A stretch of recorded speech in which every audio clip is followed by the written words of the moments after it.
Ini adalah kitab yang dikarang oleh Haji Imaduddin Utsman. Di sini ada pertanyaan, man hum ahlu baitin Nabi sallallahu alaihi wasallam? Siapa ahlu baitnya Nabi sallallahu alaihi wasallam? Maka ia menjawab, ahlu baitin Nabi hum ahlul kisah. Ahlu baitnya Nabi itu adalah ahlu kisah. Fatimah tu yakni Sayyidah Fatimah, wa Aliun dan Sayyidina Ali, wa Hasan wa Husain dan Sayyidina Hasan dan Husain.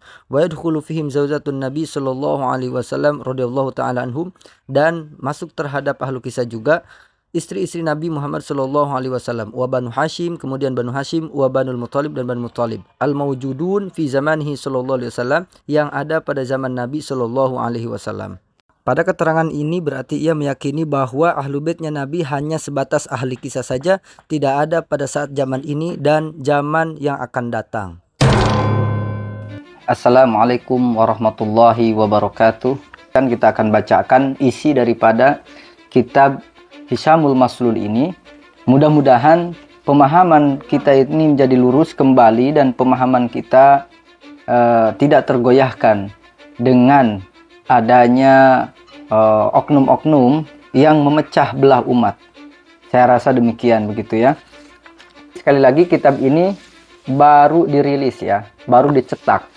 Jadi sangat baru, beberapa seminggu yang lalu.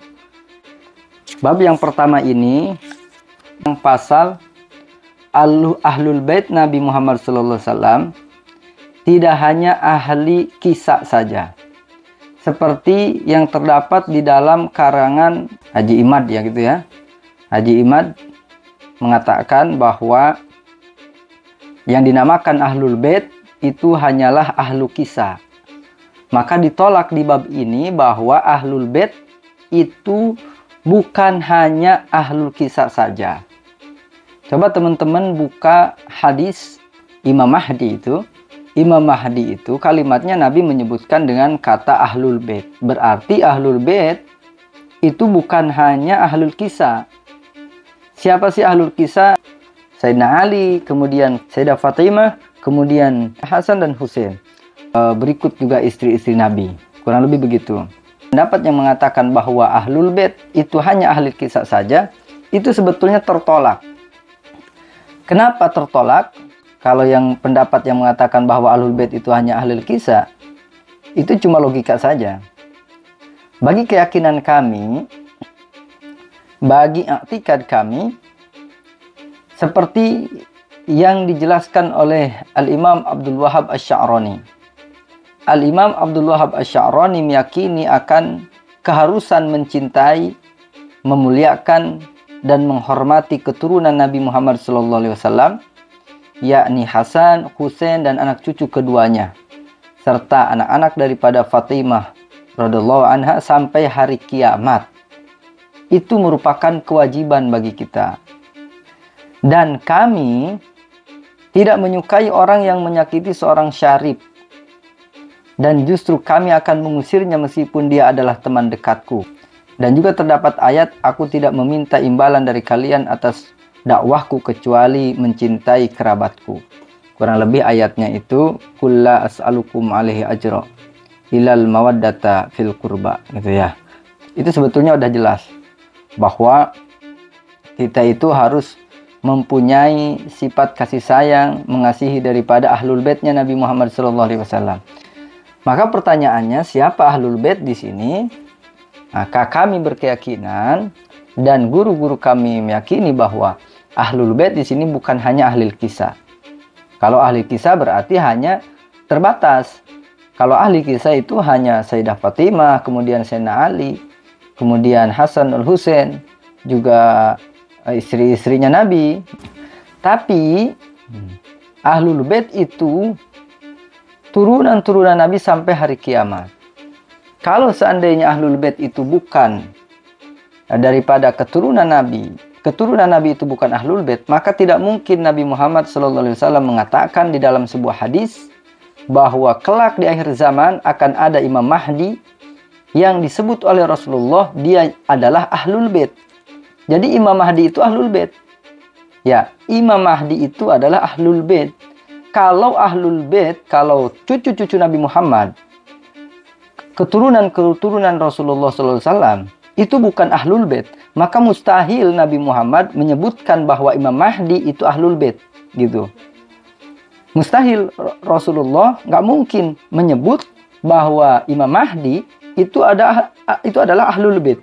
Nah, berarti Ahlul Bait ini keberadaannya bukan hanya orang-orang yang disebut oleh Rasulullah di dalam hadis kisah, yang dimana Rasulullah mengatakan bahwa Aliun, Fatimah, wa Aliun, Hasan, wa Husain, itu mah berarti terbatas Ahlul Bait. Sedangkan Ahlul Bait di sini menyeluruh. Anak cucu turunan Nabi Muhammad itu semua Ahlul Bait kelak sampai hari kiamat.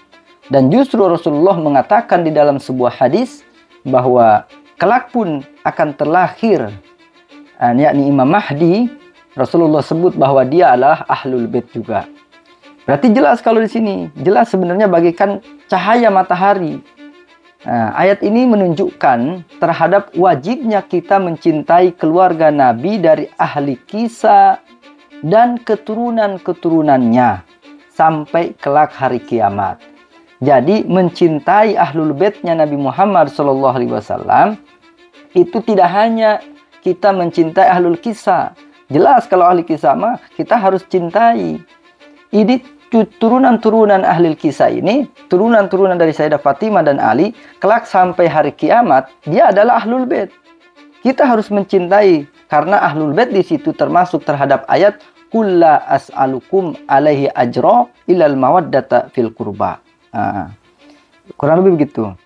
Pada saat ini juga, pada saat sekarang, kemudian pada saat seterusnya, kami, guru-guru kami, itu mencintai Ahlul Bait yang hidup pada masa sekarang, yang hidup pada masa sebelumnya, dan hidup pada masa yang akan datang kelak. Kenapa? Karena mengikuti daripada Imam Syafi'i. Kata Imam Syafi'i, beliau menuturkan di dalam sebuah bait, wahai Ahlul Bait Rasulullah, cinta kepada kalian adalah kewajiban dari Allah Subhanahu wa Ta'ala. Dan ia turunkan dalam Al-Quran. Yang tadi saya sebutkan ayatnya kulla as'alukum alaihi ajra ilal mawaddata fil qurba. Maka cukuplah bagi kalian keagungan kedudukan kalian bahwa jika orang tak bersolawat kepada kalian, tidak sah solatnya. Kalau kita mengingkari Ahlul Bait, kita solat tidak sah, hadirin. Kita mengingkari keluarga Nabi Muhammad SAW, solat kita tidak sah. Kenapa sholat kita tidak sah? Karena berarti kita ingkar kepada Allahumma sholli ala Sayyidina Muhammad wa ala ali Sayyidina Muhammad. Sholat kita tidak sah kalau ingkar terhadap ali Sayyidina Muhammad.